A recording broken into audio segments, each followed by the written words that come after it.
స్వచ్ఛమైన నాణ్యమైన గౌదర్పార్ పూజా ఉత్పత్తులు www.gaudarpar.com ద్వారా ఆన్లైన్ లో ఆర్డర్ చేయండి. మీ ఇంటిని దేవాలయంగా మార్చుకోండి.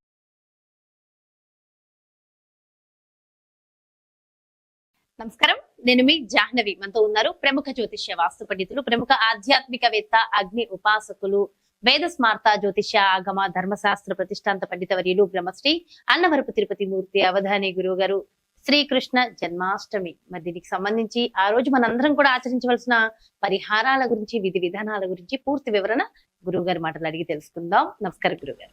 ఓం శ్రీ మహాగణాధిపతయే నమః. గురుగారు, శ్రీకృష్ణ జన్మాష్టమి ఈ సోమవారం చాలా అద్భుతమైన రోజు. అయితే ద్వాపర యుగంలో శ్రీకృష్ణ భగవానుడు జన్మించారు. తర్వాత భగవద్గీత ద్వారా మనందరికీ ఎంతో మంచి ఉపదేశాన్ని అందించారు. అసలు శ్రీకృష్ణ జననం వెనకున్న అసలు ఆంతర్యం ఏంటి?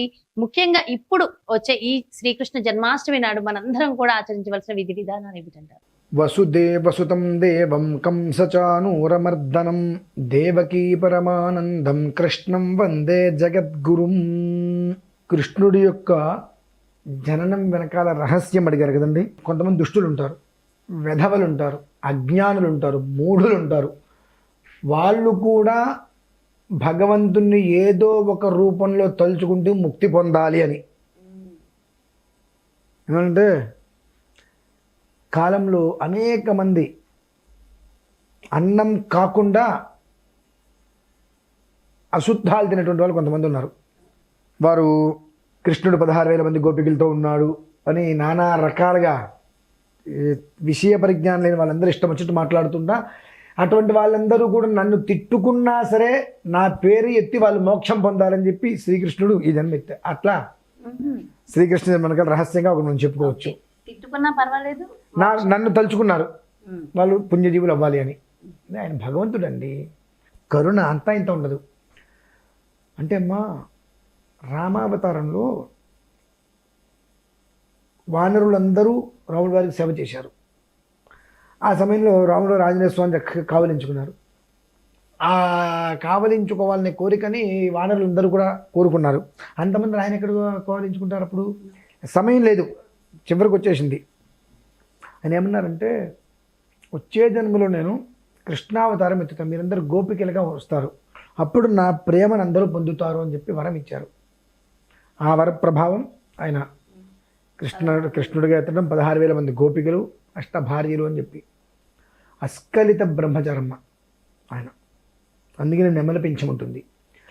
ప్రకృతిలో సంయోగం సంభోగం అనేటువంటిది లేని జీవి నెమలి మాత్రమే. అందుకనే పవిత్రమైనటువంటిది కనుక ఆ నెమలి పింఛాన్ని శ్రీకృష్ణుడు ఇక్కడ పెట్టుకొని ఉంటారు చక్కగా. జగద్గురువులో మొట్టమొదటివాడు. జగత పితరవు వందే పార్వతీ పరమేశ్వరు అని చెప్పి మనం ఇట్లా అనుకుంటాం వాగర్ధ సంపృక్తం. కానీ జగద్గురువులుగా జగత్ మొత్తానికి తల్లిదండ్రులుగా మనం పార్వతీ పరమేశ్వరులు ఎట్లా అయితే అనుకుంటామో, జగద్గురువుల్లో మొట్టమొదటివాడు శ్రీకృష్ణ పరమాత్మ. అందుకనే భీష్మ పితామహులు చనిపోయే సమయంలో ధర్మరాజు వాళ్ళందరినీ పిలిచి, తాత నీ తర్వాత ధర్మాన్ని బోధించే వాళ్ళు ఎవరూ లేరు చెప్పు అనగానే, జగద్గురువువి నువ్వు ఉండగా నీ ముందు నేను చెప్పగలనా అని చెప్పి భీష్ముల వారు అన్నప్పుడు, జగద్గురువు అన్నమాట సత్యమే, కానీ నాకు గ్రంథజ్ఞానం ఉంది, నీకా గ్రంథజ్ఞానంతో పాటు 150 సంవత్సరాలు లోకజ్ఞానం ఉంది కదా, 2 రంగులంచి పిల్లలకి చెప్పవయ్యా అని అంటాడు. అంతటి మహామేధావి, సామాన్యుడు కదన్నమాట. కృష్ణం వందే జగద్గురుం. కృష్ణ అనగానే కష్టాలని హరించి వేస్తాడు ఆయన. కృష్ణ అని పిలిస్తే కష్టాలని హరించేస్తాడు. మనందరికీ ఏంటంటే, నల్లవాడే అనే పాట విన్న తర్వాత మనం అలానే సరదాగా ఆడుకుంటూ ఉంటాం. కృష్ణ అంటే కష్టాలని వెంటనే హరించి వస్తాడు ఆయన. భక్తులు పిలిచిన వెంటనే శివుడి కన్నా ముందు ప్రత్యక్షమవుతాడు కృష్ణుడు. కానీ ఆయన లీలలు మనం తట్టుకోవడం అనేటువంటిది సామాన్యమైనది కాదు. ఆటలాడిస్తాడు, నానా అగచాట్లు పెడతాడు ఆయన. చిలిపి అల్లరి. అందుకని ఆయనకి చిన్న కృష్ణుడు, చిలిపి కృష్ణుడు, అల్లరి కృష్ణుడు, అగడాల కృష్ణుడు అనేక రకాలుగా పేర్లు. అంటే ఏంటంటే, ఆయన్ని మనం భగవంతుడిగా చూసాం, ఆయన ఏంటంటే మీలో నేను ఒకటిగా అనుకోండి అంటాడు. దేవుడు అని పేరు పెట్టి ఆయన మనం దూరం చేసుకున్నాం. కానీ ఆయన ఏమంటారంటే, నేను మీలో ఒకరిని, నాలో మీరు ఒకరు అన్నట్టుగా ఆయన భావన ఉంటుంది ఎప్పుడు కూడా. కృష్ణాష్టమి చక్కగా వసుదేవసుతం దేవం కంసచానూరమర్దనం దేవకీ పరమానందం కృష్ణం వందే జగద్గురుం అనుకుంటూ చక్కగా ఇంటి నిండా కూడా పచ్చకర్పూరంతో ధూపం వేసుకొని చక్కగా ఆ నిప్పుల మీద పచ్చకర్పూరం వేస్తే ఇల్లు మొత్తం ధూపం వచ్చేస్తుంది. చక్కగా కృష్ణులు అలంకరించుకొని గీతా పారాయణ చేసి అటుకులు నివేదన పెట్టి నలుగురికి ఎవరికైనా వస్త్రములు ధరించడానికి అవకాశము లేక ఇబ్బంది పడే వాళ్ళు ఉంటుంటారు, సరైన వస్త్రం కూడా బయట, అటువంటి వాళ్ళకి నలుగురికి వస్త్రం ఇచ్చి బయట తినటానికి కూడా యోగ్యత లేక ముష్టి వాళ్ళు ఉంటుంటారు కదండి, అటువంటి వాళ్ళకు నలుగురికి భోజనం పెట్టమనండి. అన్నదానానికి వెళ్తాను, అన్నదానానికి ఉంటే అందులో నేను 100 రూపాయలు కడతాను అంటే అది కరెక్ట్ కాదు. 100 మంది కడుతూ ఉంటారు, ఆ తిండి దొరకని వాళ్ళు ఉంటారు. ఈ మాట నేను ఎందుకు చెప్తానంటే అమ్మా, నాకు ఒకటి గుర్తు, నేను ఒకటి చదివా తప్పుడు అని చెప్పా. ఒక పెద్ద మహానటుడు, నటుడు అంటేనే నటించేటువంటి వ్యక్తి, వాళ్ళే హీరో కాదు, నటుడు.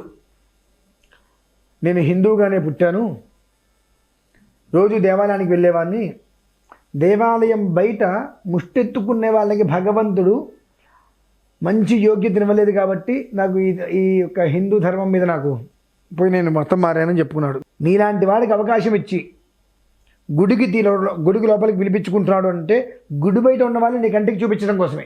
ఒక మనిషికి నీ కడుపు నిండా అన్నం పెట్టి నీకు ₹1 ఇస్తే నువ్వు నీ కడుపు నిండింది కాబట్టి వాళ్ళందరికీ నువ్వు అన్నం పెడతావని చెప్పి నీకు ₹1 ఇస్తే ఆ రూపాయి నువ్వు వెనక దాచుకొని వాళ్ళకి నువ్వు పెట్టలేపి నిందిస్తున్నావు మళ్ళీ దేవుణ్ణి. నేను అలా గుడి దగ్గర అడుక్కునేటువంటి వాళ్ళు ఉంటారు, వారికి ఒక 4గురికో 5గురికో భోజనం పెట్టమండి కడుపు నిండా, వాళ్ళకి బట్టొచ్చి భోజనం పెట్టేసేసి నమస్కారం చేసుకోమండి. దీనివల్ల ఏమవుతుంది అంటే ఆ మాధవుడు, ఎవరు మాధవుడు, భగవాన్ జగన్నాటక సూత్రధారి, ఆ మాధవుడు మిమ్మల్ని వెతుక్కుంటూ వస్తాడమ్మా. ఎంతటి వాడంటే కౌరవ పాండవ యుద్ధం ముగిసిన తర్వాత గాంధారీదేవి పిలుస్తుంది ఇద్దరిని లోపలికి. పిలిచినప్పుడు కృష్ణుడు ఏదో చెప్పబోతుంటే ఆగో కృష్ణ అనగానే నోరు మూసుకుంటాడు కృష్ణుడు. సర్వకార్య సాధకుడువైన నువ్వు తలుచుకుని ఉన్నట్లయితే ఈ యుద్ధాన్ని ఆపేవాడివే, కానీ అలా ఆపకుండా సర్వరాజవంశాలని నాశనం చేశావు, నీ యొక్క జీవితం కూడా దిక్కులేని దిశలో తెల్లవారుతుంది అని శపిస్తుంది. ఎవరు? గాంధారీదేవి. దానికి శ్రీకృష్ణ పరమాత్మ, అత్త పుత్రశోకంతో అనవసరమైన పరుషునిందకి దిగజారని గాంధారి అని నీకు ఎక్కడ చెడ్డ పేరు వస్తుందో నేను ఇప్పుడు బాధపడుతున్నాను అత్త అంటాడు. అంత తిట్టిన ఆయన్ని, అంతటి మహాబ్రహ్మజ్ఞాని శ్రీకృష్ణ పరమాత్మ. ఆయన ఫోటో అక్కడ పెట్టుకుని రోజు చూసుకుంటూ కూర్చుంటే జ్ఞానం వస్తుంది మనకు. కృష్ణుడు అంటే మనం ఏదో గోపికలతో అట్లాడతాడనే తెలుసు మనకు. జ్ఞాన గురువు, జ్ఞాన సాధకుడు, జ్ఞానాన్ని ప్రసాదించేటువంటి గురువు కృష్ణుడు, శ్రీకృష్ణ పరమాత్మ. అది మనం తెలుసుకోలేము. ఎందువల్లనంటే ఎంత తిట్టిందో ఆవిడ, అంత మనమైతే అంటాం నువ్వు పోతావు, మీ నాన్న పోతారు, మీ తాత పోతారు, మనం అందరం తిడతాం. అప్పటికి కూడా నీకు అపవాదం వస్తుందని నేను బాధపడుతున్నాను తాని ఆయన అంటాడు. అంతటి మహామేధావి జ్ఞాని శ్రీకృష్ణ పరమాత్మ. ఆయన నానా ప్రయత్నాలు చేశాడు యుద్ధం ఆపాలని చెప్పి, కానీ ఎవరు వినలా. ఆయన మాట విన్నప్పుడు ఎవరేం చేస్తారు? మాయతో ఇలా అనొచ్చు కదా అంటారు. ధర్మాన్ని ధర్మంతోటే కాపాడుతాడు, అధర్మాన్ని అధర్మంతోటే జయిస్తాడు ఆయన. యుద్ధం అంతా అదే జరిగింది. ఆయన అదే అంటాడు, నువ్వు ధర్మంగా ఉన్నావా నీ వైపు నిలబడి నేను నిన్ను గెలిపిస్తా, అధర్మంగా ఉన్నావా ఆ అధర్మంతో నేను జయిస్తా. అది మాత్రం ఖచ్చితంగా నేను జయించడం గ్యారంటీ.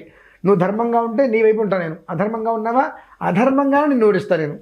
నాకు కావాల్సింది నువ్వు ఎలా అయితే ఉన్నావు అలా నీ దారికి వ్యవహారం చేస్తాడు. అంత మేధావం ఎవరూ లేరు ఇంకా. అంతటి ఆలోచన గల వ్యక్తి, అంతటి మహానుభావుడు శ్రీకృష్ణ పరమాత్మ. అతనిదే కాబట్టి వచ్చేటువంటిది కృష్ణాష్టమి.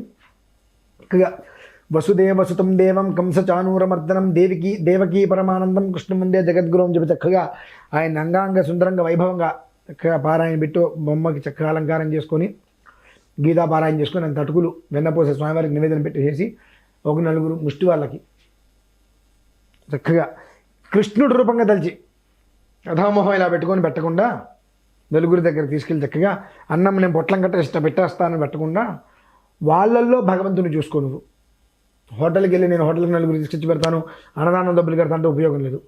అన్నం దొరకని వాళ్ళు ఉంటారు, అక్కడికి వెళ్ళి ఆ 4 గుళ్ళ దగ్గరికి వెళ్ళి ఆ 4కి ఇంట్లోంచి అన్నమును పప్పు కూర తీసుకెళ్ళి చక్కగా విస్తరాకేసి వాళ్ళకి వడ్డించు. నీకు ఇంకా పుణ్యం రావాలంటావా, వాళ్ళ తిన్న విస్తర తీసి పక్కన పడే, తిన్న విస్తర తీసి పక్కన పడే, దేవుడిగా భావించు. గుడి ముందున్నారు కదా, గుడిలోకి మనం దేనికి వెళ్తున్నాం? దేవుణ్ణి అడుక్కోవడానికి. మనం బెచ్చగాలమే, మనం ఆ విషయం మర్చిపోతున్నాం. దేవుణ్ణి అడుక్కోవడం కోసం మనం వెళ్తున్నాం, దేవుణ్ణి అడుక్కోవడం కోసం మనం వెళ్తున్నాం. దేవుని మనం లోపల అడుక్కుంటాం. ఆ దేవుడి దగ్గర నుంచి బయటికి రాగానే వీళ్ళు బయట అడుక్కుంటున్నారు. అంటే దేవుడి దగ్గరికి వెళ్ళి నువ్వు పూజ చేసుకున్నావు, పురస్కారాలు చేసుకున్నావు, చేసేవు, ఆ పావులను 100 రూపాయలు మాగిస్తే నీకు ఆ పుణ్యం వస్తుంది, ఆ పాపం మొత్తం పోతుంది అని చెప్పి వాళ్ళు అయ్యా బాబుని అడుక్కుంటున్నారు. కాబట్టి మనం అడుక్కునే వాళ్ళమే, ఆ విషయం మనం మర్చిపోతాం కదా. ఆ బయట ఉన్న వాళ్ళలో భగవంతుడికి చూసుకొని చక్కగా వాళ్ళకి 4 విస్తరాకులు వేసి అన్నం పెట్టి, నీకు అంత భక్తి ఉంది ఆ విస్తరాకులు కూడా తీసి పక్కన పెడిన తర్వాత, లేదు అన్నం పెట్టి పక్కకి రా, మనిషిని కూడా ఇచ్చి, ఖచ్చితంగా భగవంతుడు నేను వెతుకుంటూ వస్తారమ్మా, సందేహమే లేదు అందులో. చక్కగా వివరించారు, ఎంతో చక్కటి విషయ పరిజ్ఞానాన్ని కూడా అందించారు. థ్యాంక్ యూ సో మచ్ గురుగారు, నమస్కారం. శ్రీకృష్ణ జన్మాష్టమి, శ్రీకృష్ణాష్టమి మరి ఆగస్టు 26వ తారీఖున. సో ఖచ్చితంగా మరి చక్కటి పరిహారాలు, మన జీవితాన్ని అద్భుతంగా మార్చేటటువంటి అద్భుతమైన పరిహారాలు గురుగారు వివరించారు కదా. ఇవన్నీ చేసి అందరూ బాగుండాలని మనస్ఫూర్తిగా కోరుకుంటూ మరో ప్రత్యేకమైన కార్యక్రమంతో మళ్ళీ మీ ముందుకు వచ్చేస్తాను. మరి అలాగే మీ యొక్క జాతకానికి సంబంధించి కానీ, లేదంటే మీ ఇంటి వ్యాపార వాస్తుకు సంబంధించి కానీ గురువు గారిని సంప్రదించాలి, అపాయింట్మెంట్ కావాలి అనుకుంటే కింద డిస్ప్లే అవుతున్నటువంటి నెంబర్స్ కి కాల్ చేసి అపాయింట్మెంట్ తీసుకోగలరు. నమస్తే. సుమన్ టీవీలో మీ పర్సనల్ అండ్ బిజినెస్ ప్రమోషన్స్ కోసం కింది నెంబర్ కి కాంటాక్ట్ చేయండి.